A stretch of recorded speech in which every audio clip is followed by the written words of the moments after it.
sécurité routière dafa bëri loolu lënko ñu nekk ci biir chauffeur yaa ngi ci oto yaa ngi ci yoon yaa ngi loolu yëpp dañ ko war a toog ñu waxtaanee ko ba fexe bakkan yi ci wàcc ak yàqu-yàqu yi ci am ñu jëm koo limité mais aussi bu demee ci biir dëkk yi tali yi boo dafa daal des fois gars yi dañ ciy teg moom la ñuy teg seen taabal yi di jaay moom la ñuy waxee occupation anarchique de la voie publique loolu yëpp nag bu ñu ko toogee waxtaanee ko dañ ci mën a am solution bi nag mooy bu ñu ko waxee rek ñu jéem a xool wàññi accident yi néewal accident yi néewal yàq-yàq yi néewal demandeur yi ci loolu nag vraiment bu ñu ko amee dañ ci rafetlu di ko teewi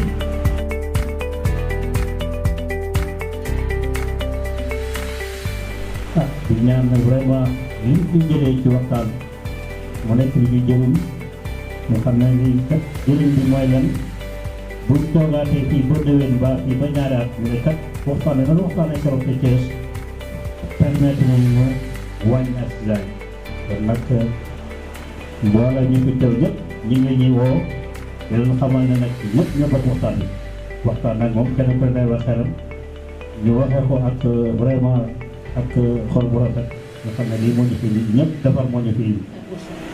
bi ñuy dem fin au plan national de sécurité routière bi on s'est rendu compte que ce sera difficile d'atteindre objectif bi ñu fixé parce que accident yaa ngi yokk kenn xamul lan la étude yëpp mu waree ne que du infrastructure yi parce que naan état du Sénégal def na effort yu bëri ci infrastructure yi def na effort yu bëri ci environnement bi gis nañ vraiment ay arrêté ay lois yi génn.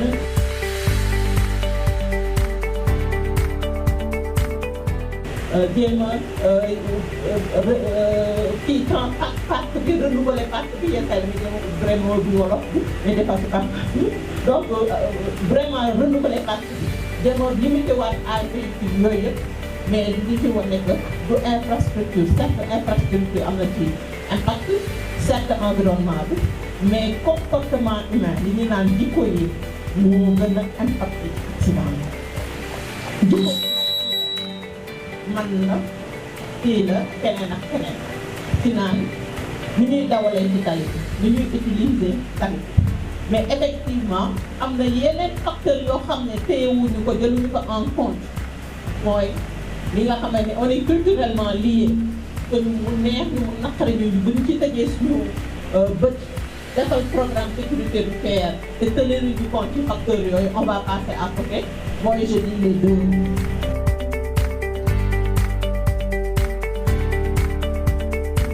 du Jakarta parce que Jakarta la ñuy wax mais mooy les deux yi gis ñëpp xam ne Kaolack la commencé depuis temps aussi mais tey dem nañ ba nga xamante ne toutes les régions donc mënuñu def programme sécurité routière te on ne tient pas en compte des deux on ne tient pas en compte également des charrettes parce que suñu culture la benn deux bu ñu xoolee infrastructure c'est surtout au niveau des grandes capitales régional surtout mais boo demee dans les régions mais le transport est assuré parce que mode de transport donc mode de transport yooyu foog ñu jàppale mënuñu leen occulter d'ailleurs am nañu ko essayé mais échoué. man ni waxtaanu tey bi am na solo sécurité routière je pense que madame Aïdara wax na ko léegi dafa yaatu ni ngi koy faral di teg ci ñetti wos maanaam ci ñetti pilier li nga xam ni mooy yoon bi tali bi maanaam di environnement bi aussi li nga xam ni mooy flotte bi mooy parc automobile bi waaye li nga xam ni aussi mooy doomu aadama bi nga xam ni moom mooy jëfandikoo loolu waaye man damaa bokk ci ñi gëm ni tali lu mu baax lu mu rafet ak lu mu af ka cay jaar bu nitewul jéeya mën naa am.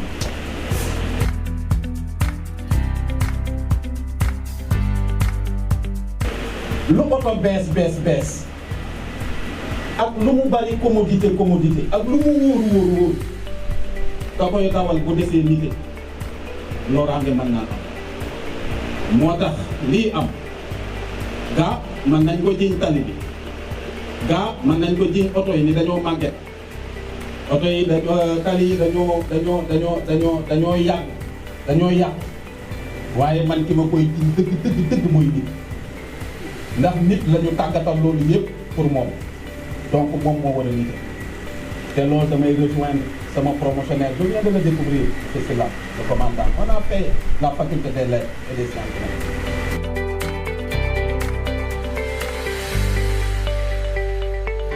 ma rafetlu trop kàddoom c'est vrai que le temps ne le permet pas mais xam naa sa engagement également depuis étudiant moo tax ma ni lii am man nit laa ko jiiñ te di ko commencé sans bopp moo tax ma ni balaa ñuy wax code de la route man dama bëggoon ñuy taxaw ci code moral ci code de conduite yàlla daf ñoo sàkk def ñu doomu aadama tàggatal ñu alam bi pour ñu di ko jariñoo ñu war a doon te lépp donc ñun ñoo war a am pour ñu en tout temps et en toutes circonstances. Vous savez, le concept du civisme et de la citoyenneté généralement alimente aujourd'hui tous les organes de presse, même au quotidien. Puisque, comme j'ai en amont l'habitude de le dire, l'incivilité, l'incivisme, le non-respect de l'autorité est devenu pratiquement notre sport national. Au nom de quoi? Au nom des valeurs démocratiques, alors que la démocratie ne représente pas ça.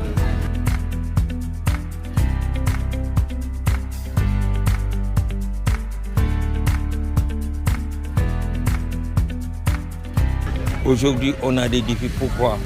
Puisque nos enfants ont subi surtout l'évolution de cette société où certains actes sont permis alors qu'ils ne devaient pas l'être. Je citerai 5 responsables par rapport à ça. La première, c'est la famille.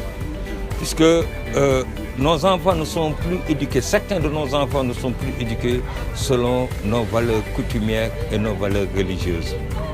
Les médias sont devenus une tribune, je dirais même un chapelet d'injures, où nos vertus cardinales qui faisaient que le Sénégal était un pays qui cristallisait l'attention de la communauté internationale, on ne voit plus ces valeurs. Voilà, nous avons suivi avec beaucoup d'intérêt et pour nous ça a été un grand plaisir que d'assister à cette importante activité, ce forum qui vient à son heure. Travailler pour la sécurité routière et en tant qu'acteur du système éducatif. Nous disons que si nous travaillons ensemble pour juguler et pour mitiguer les accidents, ce sera un intrant de taille pour l'amélioration de la qualité des enseignements-apprentissages. Parce que pour faire de la qualité, après la présence des enseignants à côté du programme bien établi et des ressources, il faut des élèves sains et bien portants.